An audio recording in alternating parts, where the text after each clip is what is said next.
welcome back to another video on the Iveco camper van build. Today I'm not doing any work inside the van. I'm going to do a bit of maintenance, and I've just done an engine oil change. And engine oil, I spilt so much oil it's ridiculous. It took me an hour to clean up, which was my fault. The wind blew the oil as I was draining it. I left a big gap, and the oil, when it was trickling, was just missing the bucket, and I was inside. I didn't monitor it, so I've cleaned all that up. So the engine oil and filter's done, pretty easy. But a job that normally gets neglected is the axle oil, the differential oil, which is, I'm going to use this. This is a mineral oil, and this is what you use on the Iveco 2.8s, on the older ones, the Mark 3s. I don't know what you use on the Mark 4, but to do the job, it's exactly the same. There's only two bolts, one to fill and one to empty, and that's all there is to it. But I'll show you now how to do it, and as long as the nuts come off, we'll crack on and do that now. So it only takes 1.8 litres, and I've bought 3 of these. I've got 3 litres of this, so I've got plenty of oil. I won't run out of that. If I spill any, I'll have plenty. And knowing me, I will spill some, so I'll put that down there. Right, I'll go and get my socket set and we'll get started.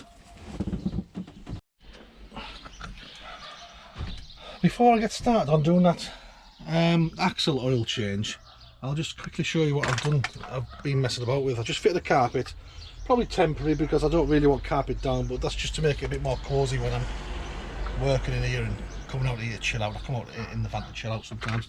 I put a few towels above the sink, and with these things I just stick on and just peel them back and just stick them on, and they look really good. And I'll tell you what, they're very, very sticky. So I'm going to continue that up to there. I'm going to put some cupboards up there similar to them ones, which aren't finished. God, I'm doing half a job here. I'm going to put some cupboards right along there, and these tiles, these second tiles, are going to go down the end of there and through. I was intending to put the gas bottle around there, but the gas bottles ended up under the sink, so I need to put a drop out for that as well. But we'll do that in another video. For now, we'll get this axle oil out and the new stuff in, and I'll see you underneath the van. Well, fancy seeing you under here. I've spent about 2 minutes checking the bolts, because what you need to do is, this is the nut to fill it, and this is the nut to empty it. So you empty your oil here, when it's drained, fill it there. Now I've cracked that one off. I can undo that, but the problem is I cannot hell get that one off. It's a 17mm socket. I've gone in and I've banged and banged and banged, and can I hell move it? Let's have another go at it. Let's see if I can get it moved. Because if you can't get this off, what's the point of draining it?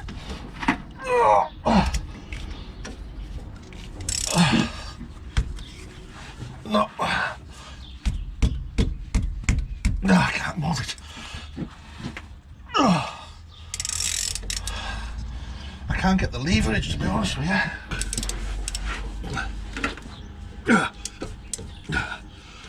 No, I'm going to have to get a bigger spanner. Bear with me, I'll go and get a 17mm bigger spanner and a hammer. Right. Let's have a little squirt of go-go juice on it. And on the bottom one. Right. Now it's a 17mm spanner I need, and I've even got one. And I can't even find my bloody hammer. See, if I took that off, I'd be knackered. I can't get this off.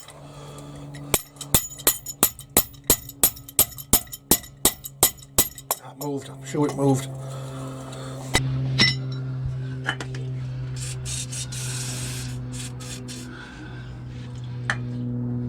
if I can move it without banging it. I don't think this has ever been changed.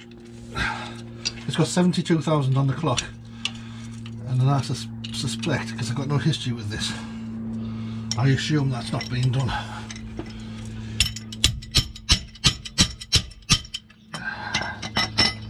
Come on.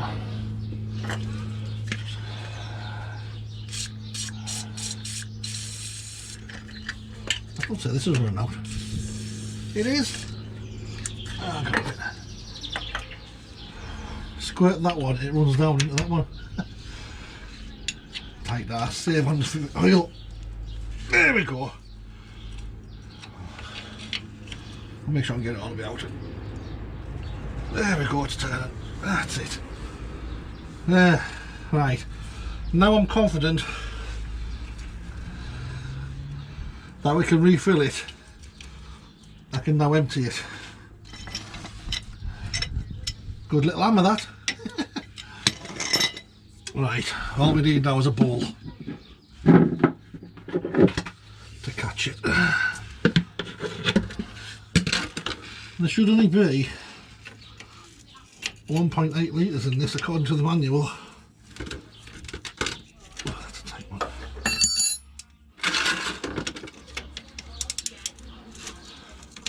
That's rusty as hell. Holy shit. That's it. Alright, let's see what this is like, the condition of this.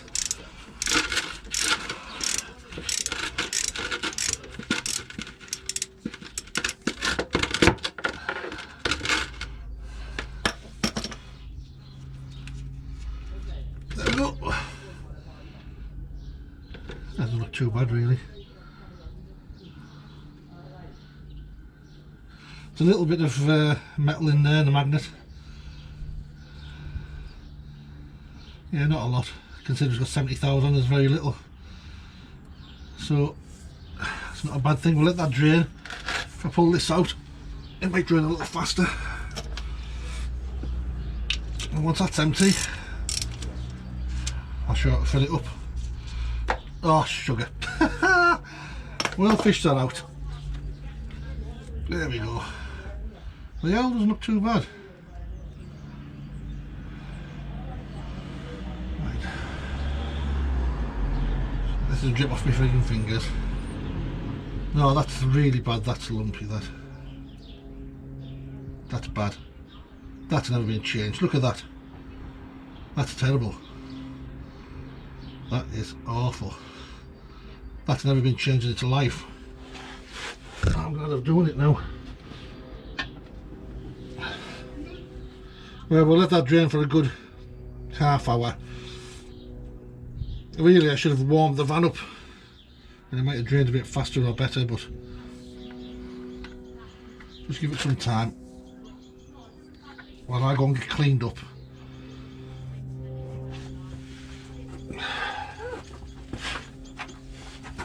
A few moments later. Right guys, right, time to fill up. I'm going to have to change this again after 1,000 miles because it was that bad. I'm going to use this change as like a flush to clean it so it flushes around, and I might purchase a new nut for the bottom of here because that's absolutely knackered, that nut. So anyway, in the meantime, put the bottom nut back on. Like that, nice and snug, and let's fill it up. Like I said, it only takes about 1.2 litres, sorry, 1.8 litres, and just fill it up until it overflows. Some people like to warm this oil up because it's a bit of a nightmare to squeeze out, to be honest with you.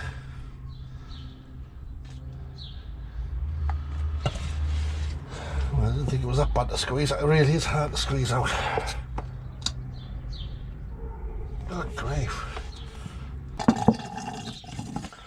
Right, that's 1 litre, and I'll tell you now, that was some squeezing I did on that. Let's get the next one in.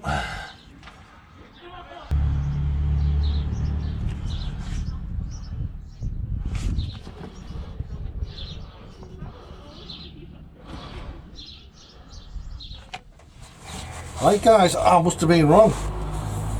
This is the 3rd litre.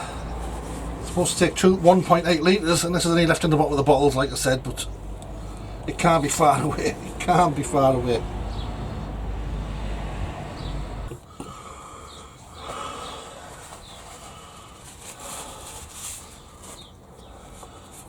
Oh, hang on. It looks I might be there.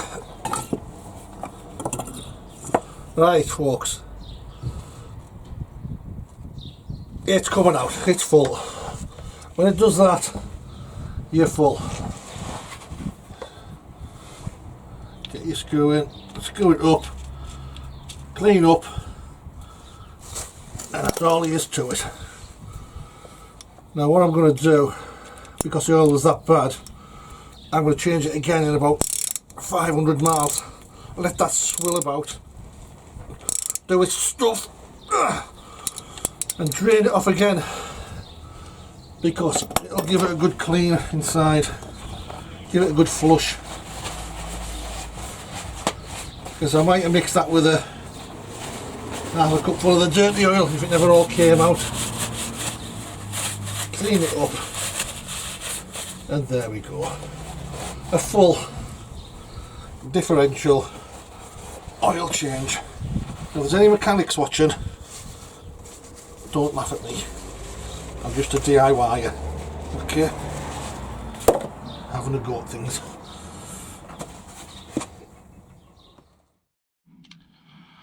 Right guys, that's a good job out of the way. That's never been done in its life, I tell you now. That was manky, that oil. It was like treacle. I thought it was good at first, but when it started getting down to the last litre coming out, it was like horrible treacle with... It did have metal filings in it, I must admit. I don't think it's ever been done. That has never been changed in 70,000 miles from new. It's done now. I'll run it for about 200 or 300 miles, maybe 500 miles, and I'll do it again so it gives it a good flush out, and then it's nice and fresh. So thanks for watching again, another YouTube video, and I'll see you in the next one. Bye for now.